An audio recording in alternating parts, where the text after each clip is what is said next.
নমস্কাৰ চিন্তেক চোৱা সকলো মোৰ ভিউৱাৰ্ছ সকলোকে নমস্কাৰ জনাইছোঁ আৰু আজি বিশেষ ভিডিঅ' এটা আপোনালোকলৈ আগবঢ়াব বিচাৰিছোঁ যোনটো মই আজি এই ভিডিঅ'ত মই আপোনালোকলৈ শ্বেয়াৰ কৰিব বিচাৰিছোঁ বা মই ক'ব বিচাৰিম আপোনালোকে ভিডিঅ'টো শেষলৈ চাই আপোনালোকৰ মতামতটো জনাব বুলি মই আশা ৰাখিছোঁ আৰু মোৰ আৰু এটা অনুৰোধ ভিডিঅ'ত যদি মোৰ ভুল ক্ৰান্তি যদি থাকে আপোনালোকৰ নিজৰ বুলি নিশ্চয় ক্ষমা কৰিব বুলি আশা ৰাখিছোঁ ভিডিঅ'টোলৈ আগবাঢ়িছোঁ কেইবাদিনো ধৰি ছ'চিয়েল মিডিয়াত এটা খুব ভাইৰেল হৈ আছিলে যোনটো বড়ো ল'ৰা এজনে বা মিচিং জাতিটোক লৈ যিটো অশ্লীল ভাষা প্ৰয়োগ কৰি যিটো মন্তব্য আগবঢ়াইছিলে এই ক্ষেত্ৰত আমাৰ মিচিং অৰ্থাৎ ইউটিউবৰ ৰষ্টাৰবিলাকে বা আমাৰ মিচিং TMPK বিলাকে মানে ইয়াৰ ওপৰত একশ্যন লোৱা হ'ল ঠিক আছে মানি লৈছোঁ মিচিং অৰ্থাৎ মিচিং বুলি নহয় অসমীয়া হওক বড়োই হওক কোনো এটা জাতিৰ ওপৰত যদি অশ্লীল ভাষা ব্যৱহাৰ কৰি যদি কয় সকলোৱে হয়তো খং উঠিব বা বেয়া লাগিব নিশ্চয় কিন্তু সেই বিষয়টো আমি ভিতৰুৱাভাৱে যদি চাবলৈ যাওঁ তেতিয়াহ'লে আমি পিছতকে আমি গম পালোঁ যে আমাৰ মিচিং ল'ৰাই কিছুমান আগতীয়াকে যোনটো ল'ৰাৰ লগত অৰ্থাৎ যোনটো ল'ৰাই আমাৰ মিচিং ভাষাটোক লৈ কিছুমান অশ্লীল ভাষা প্ৰয়োগ কৰি কৈছিলে এই ল'ৰাটোৰ ওপৰত কণ্ট্ৰভাৰ্চি চলি আছিলে আৰু এই যোনটো কণ্ট্ৰভাৰ্চি ইহঁতৰ মাজত চলি আছিলে ইহঁতৰ মাজত এই কণ্ট্ৰভাৰ্চি সৰু কণ্ট্ৰভাৰ্চিটোৱে মানে যেন এটা জাতিক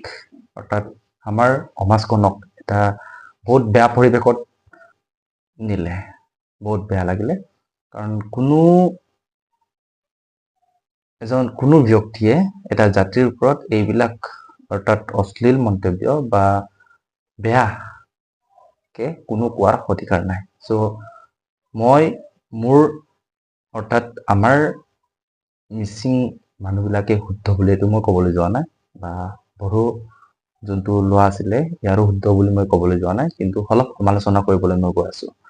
সেইবিলাক যিটো জাতিৰ ওপৰত যিবিলাক কণ্ট্ৰভাৰ্চি চলে সেইটো বন্ধ হ'ব লাগে মোৰ মতে কাৰণ আমি অসমত আছোঁ যেতিয়া আমি সকলোৱে অসমীয়া হিচাপে পৰিচয়টো আমি দিব লাগে বুলি মই ভাবোঁ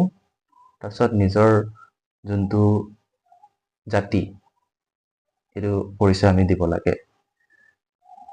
এই যোনটো ছ'চিয়েল মিডিয়া আজিকালি সকলোৱে ভিডিঅ' বনায় ছ'চিয়েল মিডিয়াত আপলোড দি দিয়ে সেইবিলাক এটা ইণ্টাৰেষ্ট হৈ কিছুমান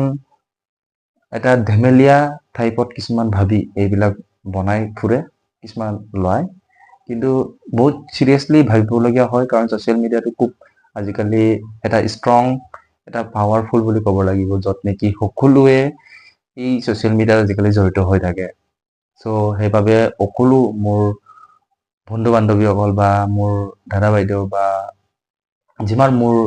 মোতকৈ গণ্যমান্য ব্যক্তিসকলেও মানে ছ'চিয়েল মিডিয়া ব্যৱহাৰ কৰে সকলোলৈকে মোৰ ফালৰ পৰা তাত এটা অনুৰোধ যে ভিডিঅ' দিয়াৰ আগতে বহুত চিন্তা চৰ্চা কৰি দিব লাগে বুলি মই ভাবোঁ কাৰণ যিহেতু ছ'চিয়েল মিডিয়াত আজিকালি সকলোৱে এক্টিভ হৈ থাকে ত' ছ'চিয়েল মিডিয়া দুনিয়াটোৱে আজিকালি ছ'চিয়েল মিডিয়া হৈ পৰিলে চ' সেইবাবে আমি খুব চিন্তাধাৰা কৰি ছ'চিয়েল মিডিয়াত আপলোড দিয়াটো ভাল বুলি মই ভাবোঁ